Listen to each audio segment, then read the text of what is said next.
La antigua Roma era una potencia en expansión constante. Esto significaba que todas las guerras que emprendía generalmente eran ofensivas, lo que obviamente implicaba que los romanos rara vez peleaban a la defensiva. Después de abarcar la gran mayoría de la península itálica, los romanos se desacostumbran a pelear en su propio territorio. La estrategia romana de plantear siempre guerras ofensivas traía una ventaja gigante a Roma, que es que a la hora de luchar, sus tropas siempre podían recibir suministros, porque sus tierras siempre estaban protegidas. Los campos italianos nunca eran quemados, los poblados italianos nunca eran saqueados, y esto permitía a los romanos luchar guerras muy largas, confiriendo desde el vamos una enorme ventaja táctica por sobre sus enemigos. Cuando estalla la Segunda Guerra Púnica, los romanos inmediatamente trazan un plan de batalla que implicaba dos ofensivas sobre territorio cartaginés, una dirigida a Hispania y otra dirigida directamente a África. Obviamente los romanos querían seguir la táctica que les había traído tantas victorias en el pasado, pero esta vez adelante no tenían a un comandante cualquiera, tenían a Aníbal, que se había preparado toda su vida para ese momento. Aníbal aplica la misma táctica de los romanos contra la propia Roma e invade el territorio italiano, dejando seguro, por ahora, el territorio cartaginés. De repente, los romanos se encuentran con que tienen que pelear una guerra defensiva. Ahora son sus campos los que van a ser quemados y son sus ciudades las que van a ser asediadas. Sean bienvenidos a la Barba Roja de Barba Roja, un espacio para hablar sobre curiosidades de la historia.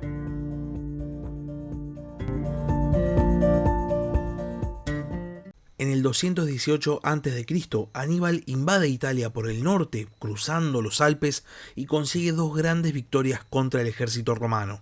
Y después de estas dos grandes victorias, sobre todo la segunda en la batalla del río Trebia, Aníbal entiende que el paso hacia el corazón de Italia está libre. El ejército romano había sido totalmente derrotado y ahora había llegado el invierno, así que era hora de poner un freno a la campaña. Y por ese motivo decide armar un campamento en la Galia Cisalpina, en el territorio de sus aliados galos. Ahora bien, Aníbal no elige este territorio solamente porque estaba dentro de la península itálica, sino también para mantener a sus aliados galos en el bando correcto. Aníbal sabía que de la misma manera que los galos se habían pasado a su bando muy fácilmente, también muy fácilmente podían volver a pasarse de bando hacia el lado romano. Esto nos demuestra que Aníbal conocía a la perfección el funcionamiento de la política dentro de la península itálica, y de hecho va a haber una cosa más, de hecho la última acción de Aníbal en el 218 a.C., que nos va a dar a entender su visión sobre el futuro de la guerra con respecto a los itálicos. En la batalla del río Trebia, Aníbal había capturado un gran número de prisioneros, tanto romanos como de ciudades itálicas aliadas. Y si bien Aníbal no trata mal a ningún prisionero, a los itálicos los atiende especialmente bien y después los libera sin pedir rescate. Les dice que su guerra no es contra ellos, no es contra las ciudades italianas, sino contra Roma, y que tal vez estarían mejor si se unieran a él. Finalmente, y volviendo a los galos, a principios del año 217 a.C., Aníbal tiene que levantar campamento y empieza a trasladarse hacia el sur. Parece que los galos no estaban muy contentos con que Aníbal se hubiese quedado en sus tierras y habían empezado a conspirar contra él. Entonces, viendo que era peor quedarse que irse, Aníbal simplemente levanta campamento y empieza a ir hacia el sur. Este movimiento no pasa desapercibido por los romanos, que interpretan que si Aníbal se está dirigiendo hacia el sur, evidentemente está yendo hacia la propia Roma, y entonces el Senado romano despacha a los dos cónsules del año 217 a.C., Gneo Servilio Gémino y Cayo Flaminio, para defender los dos territorios que unían al norte de la península itálica con el centro donde se encontraba Roma. Por un lado Etruria, en la costa del mar Tirreno, y por el otro lado Ariminum, en la costa del Adriático. Aníbal decide encarar para Etruria, territorio defendido por el cónsul Flaminio, y para llegar tiene que cruzar un gran territorio inundado. Después de todo era primavera, y en estos campos inundados pierde una buena cantidad de soldados, sobre todo celtas, y también pierde muchos animales, entre ellos a su propio elefante. Finalmente, después de una travesía bastante tortuosa, Aníbal llega a Etruria y lo primero que hace es montar un campamento y empezar a enviar exploradores para todos lados. Aníbal quiere saber todo acerca de esa región. Se entera de que Etruria es una provincia muy rica y también se entera que en ese lugar solo se encuentra uno de los dos cónsules, Flaminio, que se encuentra acuartelado en la ciudad de Arretium y sobre todo que carece de experiencia militar. Aníbal entiende que esto es una oportunidad excelente y entonces levanta campamento y se dirige al encuentro del cónsul Flaminio. Aníbal ya tenía en mente atraer a Flaminio hacia una batalla porque consideraba que él tenía todas las de ganar,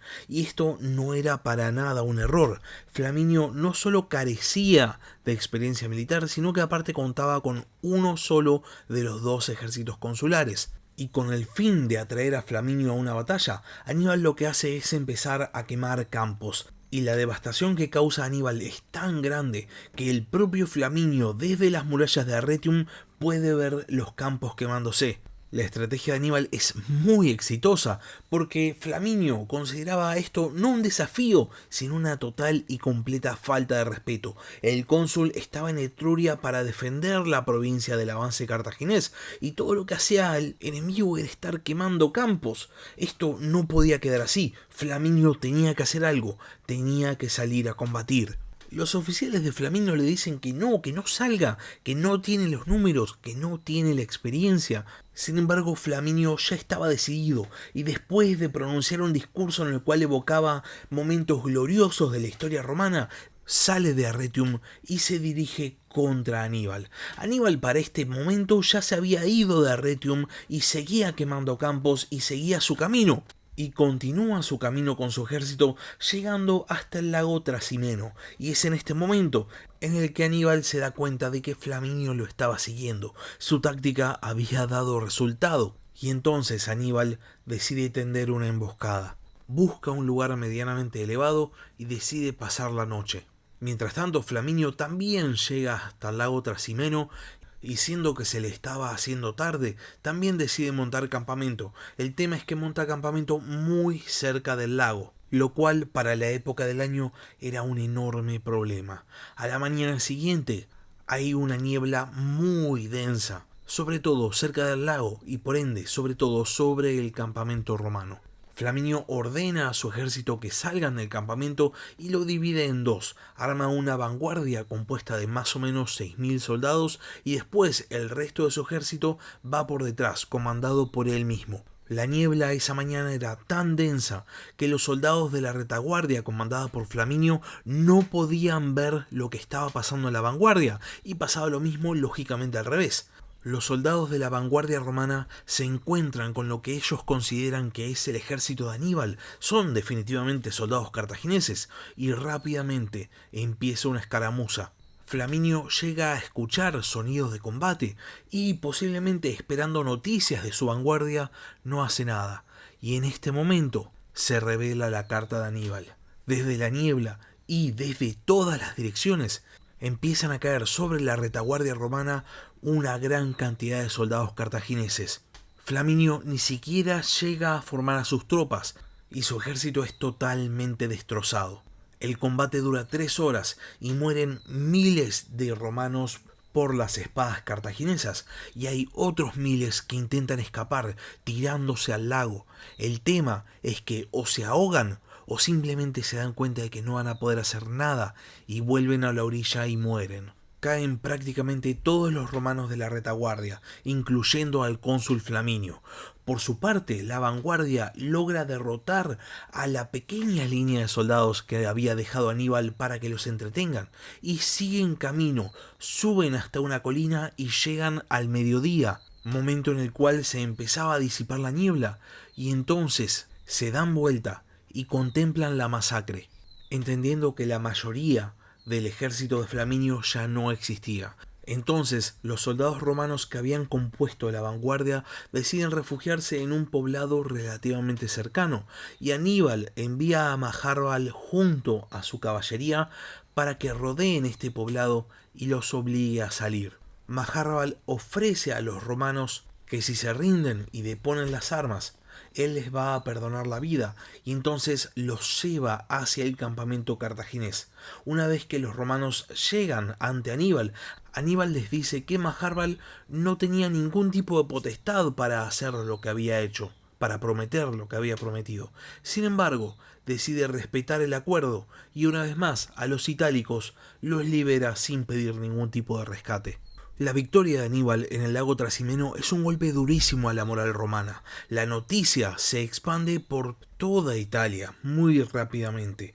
Todo el mundo sabe que un cónsul cayó en combate. Y ahora la cuestión es cómo frenar al invasor cartaginés. Hay un propretor llamado Cayo Centenio que se dirige con una fuerza de 8000 jinetes a intentar frenar a Aníbal, pero también es derrotado y también cae en batalla. Para los romanos esto era una catástrofe. No solo sus soldados estaban cayendo en combate, sino también sus líderes políticos, las cabezas de sus instituciones. Y si bien la situación parecía muy mala, genuinamente podría haber sido mucho peor si Aníbal hubiese contado con armas de asedio.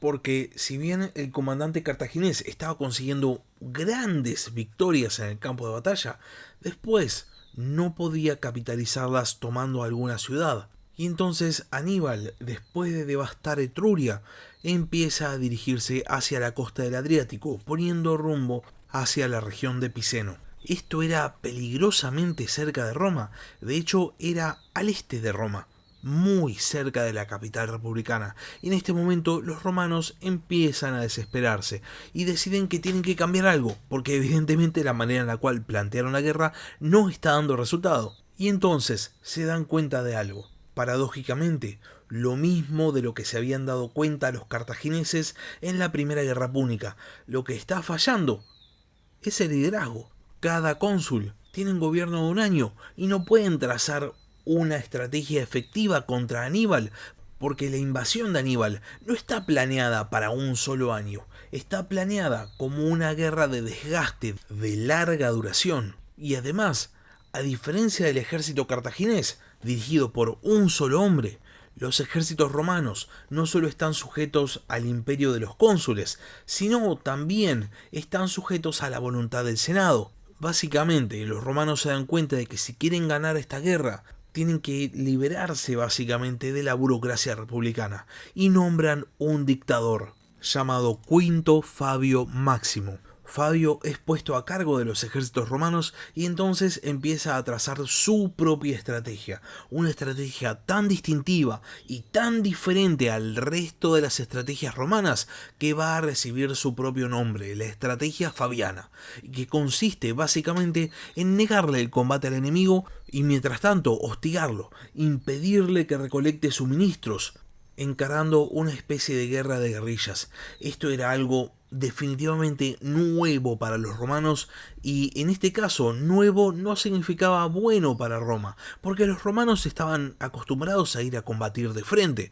Sin embargo, Fabio se da cuenta de que no puede combatir contra Aníbal, porque Aníbal simplemente dispone de un gran número de tropas y aparte es un excelentísimo general. Y utilizando esta estrategia de hostigamiento, Fabio empieza a conducir a Aníbal lejos de Roma.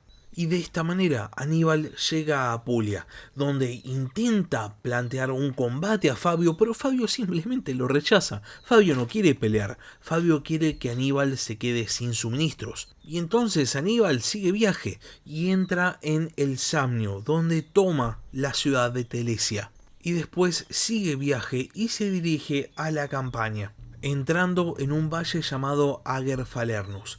Esta era la oportunidad perfecta para Fabio, que fortifica las ciudades al sur del Ager Falernus y además fortifica los dos pasos de salida. En uno construye su campamento y en el otro deja un gran número de tropas.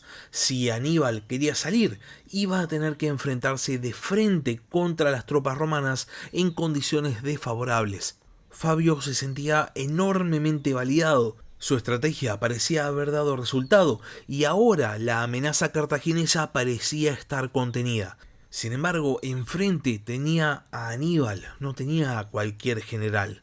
Cuando el general cartaginés se da cuenta de que había caído en una trampa, decide que es hora de salir. Aníbal aprovecha que estaba encerrado en un valle y empieza a recolectar suministros, entre ellos bueyes, y ordena a sus soldados que aten a los cuernos de los bueyes unas antorchas de madera. Después selecciona un puñado de soldados y les ordena llevar a los bueyes hasta cerca de los pasos que permitían la salida del Lager Falernus, y les dice que cuando estén lo suficientemente cerca de los campamentos romanos, tienen que prender fuego a las antorchas que tienen los bueyes en los cuernos y dejar que los animales hagan una estampida.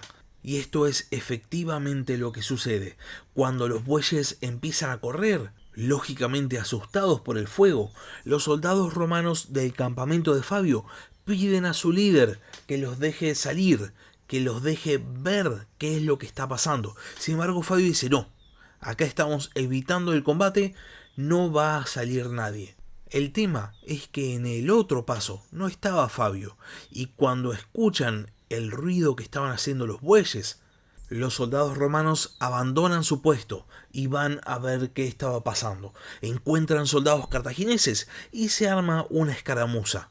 Aníbal aprovecha esta situación para escapar del Lager Falernus y después manda un contingente de soldados íberos a que rescate a sus soldados cartagineses que habían quedado atrás, derrotando al contingente romano en lo que se conoció como la batalla del Lager Falernus. Si bien esto no es una gran derrota para Roma, produce que Fabio caiga rápidamente en desgracia. Ya de por sí Fabio había planteado una táctica nueva, algo a lo que los romanos no estaban acostumbrados y que tampoco les gustaba. Así que el hecho de que no hubiese dado resultado básicamente le quita autoridad a Fabio, y entonces el Senado obliga al dictador a volver a Roma para exigirle explicaciones, aunque el motivo oficial del viaje de Fabio a Roma es que supuestamente tenía que atender ciertos asuntos religiosos. La cuestión es que como el dictador estaba ausente, asume el mando de las tropas el Magister Equitum, Marco Minucio Rufo, el cual no estaba muy contento con la estrategia de Fabio. Sin embargo, por ahora la respeta, pero con un enfoque mucho más agresivo. La cuestión es que Minucio decide acercar su posición al campamento de Aníbal y entonces empieza a hostigar activamente a los forrajeadores cartagineses. Aníbal responde formando partidas de forrajeadores mucho más numerosas. Y entonces, en una de estas salidas para buscar suministros, las tropas cartaginesas son atacadas por una gran parte del ejército romano y están a punto de perder y solo consiguen la victoria gracias a que Aníbal manda refuerzos. Minucio tiene que retirarse, sin embargo consigue lastimar al ejército cartaginés, causándole por primera vez en esta guerra una gran cantidad de bajas. Esto en Roma, más allá de la derrota, es visto como una victoria, y entonces Minucio es nombrado dictador junto con Fabio. Cuando Fabio vuelve al campamento romano, le plantea a Minucio compartir el mando, alternarlo, pero Minucio, en este momento subido a un pedestal, prefiere dividir las tropas, que cada uno comande su parte del ejército, y entonces se retira del campamento de Fabio para formar su propio campamento. La noticia de la división en el mando romano llega rápidamente a Aníbal, que se da cuenta de que ahora hay dos líderes con dos enfoques totalmente diferentes. Y entonces empieza a planear una nueva trampa, ahora contra Minucio. A la noche, Aníbal esconde a 5.500 soldados cartagineses, planeando una emboscada para el día siguiente. Ya de mañana, Aníbal envía a infantería ligera a mostrarse en una colina cercana al campamento de Minucio. Minucio, al ver los soldados cartagineses, decide enviar vélites para atacarlos, y entonces Aníbal redobla la apuesta y compromete más tropas. Esta acción produce en el general romano la sensación de que Aníbal está intentando ocupar esa colina por algo en particular, Y eso es algo que Minucio no va a dejar que pase. Y entonces empieza a comprometer cada vez más soldados.